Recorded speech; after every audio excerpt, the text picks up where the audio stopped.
Welcome to edit your soul. آج اپنی ہدایت و رہنمائی کے لیے دیکھیں گے امثال کی کتاب اور اس کے تیسرے اور چوتھے باب کو۔ نوجوانوں کو نصیحت۔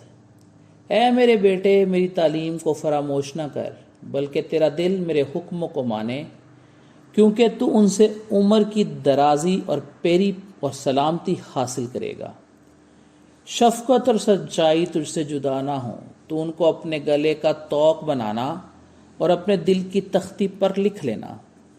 یوں تو خداوند اور انسان کی نظر میں مقبولیت اور عقل مندی حاصل کرے گا۔ سارے دل سے خداوند پر توکل کر اور اپنے فہم پر تکیہ نہ کر۔ اپنی سب راہوں میں اس کی پہچان اور وہ تیری رہنمائی کرے گا۔ تو اپنی ہی نگاہ میں دانشمند نہ بن، خداوند سے ڈر اور بدی سے کنارہ کر۔ یہ تیری ناف کی صحت اور تیری ہڈیوں کی تازگی ہوگی۔ اپنے مال سے اور اپنی ساری پیداوار کے پہلے پھلوں اور خداوند کی تعظیم کر۔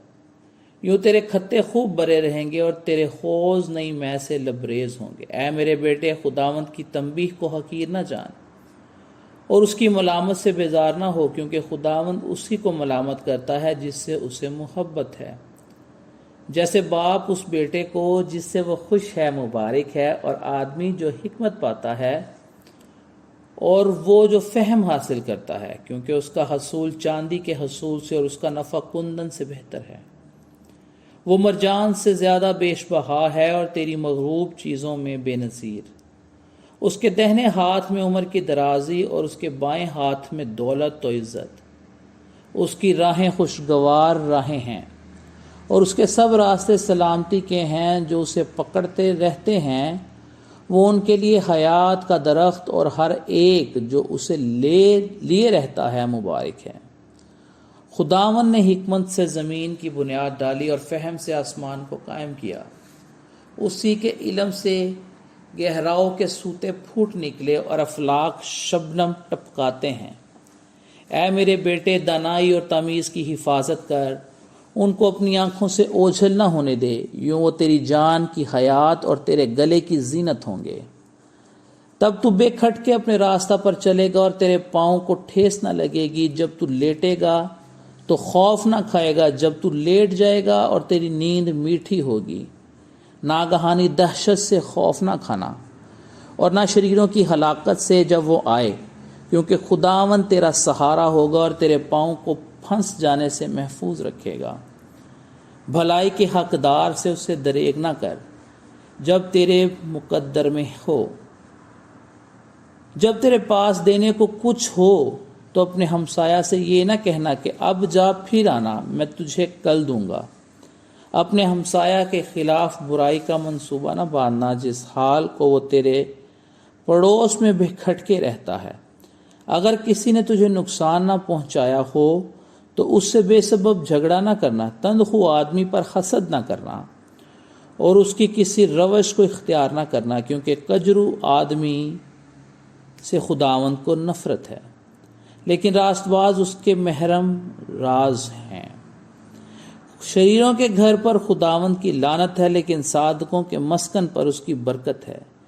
یقیناً وہ ٹھٹھا بازوں پر ٹھٹھے مارتے ہیں، لیکن فروتنوں پر فضل کرتا ہے۔ دانا جلال کے وارث ہوں گے، لیکن احمقوں کی ترقی شرمندگی ہوگی۔ حکمت کے فوائد، چیپٹر 4، باب نمبر 4۔ اے میرے بیٹو، باپ کی تربیت پر کان لگاؤ اور فہم حاصل کرنے کے لیے توجہ کرو، کیونکہ میں تم کو اچھی تلقین کرتا ہوں۔ تم میری تعلیم کو ترک نہ کرنا، کیونکہ میں بھی اپنے باپ کا بیٹا تھا اور اپنی ماں کی نگاہ میں نازک اور اکیلا لاڈلا۔ باپ نے مجھے سکھایا اور مجھ سے کہا، میری باتیں تیرے دل میں رہیں، میرے فرمان بجا لا اور زندہ رہ۔ خداوند حکمت حاصل کر، فہم حاصل کر، بھولنا مت، اور میرے منہ کی باتوں سے برگشتہ نہ ہونا۔ حکمت کو ترک نہ کرنا، وہ تیری حفاظت کرے گی۔ اس سے محبت کرنا، وہ تیری نگہبان ہوگی۔ حکمت افضل ہے، پس حکمت حاصل کر، بلکہ اپنے تمام حاصلات سے فہم حاصل کر اس کی تعظیم کر، وہ تجھے سرفراز کرے گی۔ جب تو اسے گلے لگائے گا وہ تجھے عزت بخشے گی اور تیرے سر پر زینت کا صحرا باندھے گی اور تجھ کو جمال کا تاج عطا کرے گی۔ اے میرے بیٹے سن اور میری باتوں کو قبول کر، اور تیری زندگی کے دن بہت سے ہوں گے۔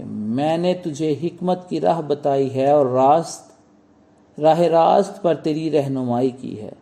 جب تو چلے گا تیرے قدم کوتاہ نہ ہوں گے، اور اگر تو دوڑے گا تو ٹھوکر نہ کھائے گا۔ تربیت کو مضبوطی سے پکڑے رہ، اسے جانے نہ دے، اس کی حفاظت کر، کیونکہ وہ تیری حیات ہے۔ شریروں کے راستہ میں نہ جانا اور برے آدمیوں کی راہ میں نہ چلنا، اس سے بچنا اور اس کے پاس نہ جانا، اس سے مڑ کر آگے بڑھ جانا، کیونکہ جب تک برائی نہ کر لیں سوتے نہیں، اور جب تک کسی کو گرا نہ دیں ان کی نیند جاتی رہتی ہے، کیونکہ وہ شرارت کی روٹی کھاتے اور ظلم کی مہ پیتے ہیں۔ کیونکہ صادقوں کی راہ نور سحر کی مانند ہے، جس کی روشنی دوپہر تک بڑھتی ہی جاتی ہے۔ شریروں کی راہ تاریکی کی مانند ہے، وہ نہیں جانتے کہ کن چیزوں سے ان کو ٹھوکر لگتی ہے۔ میرے بیٹے میری باتوں پر توجہ کر، میرے کلام پر کان لگا، اس کی اپنی آنکھوں سے اوجھل نہ ہونے دے، اس کو اپنے دل میں رکھ، کیونکہ جو اس کو پا لیتے ہیں یہ ان کی حیات اور ان کے سارے جسم کی صحت ہے۔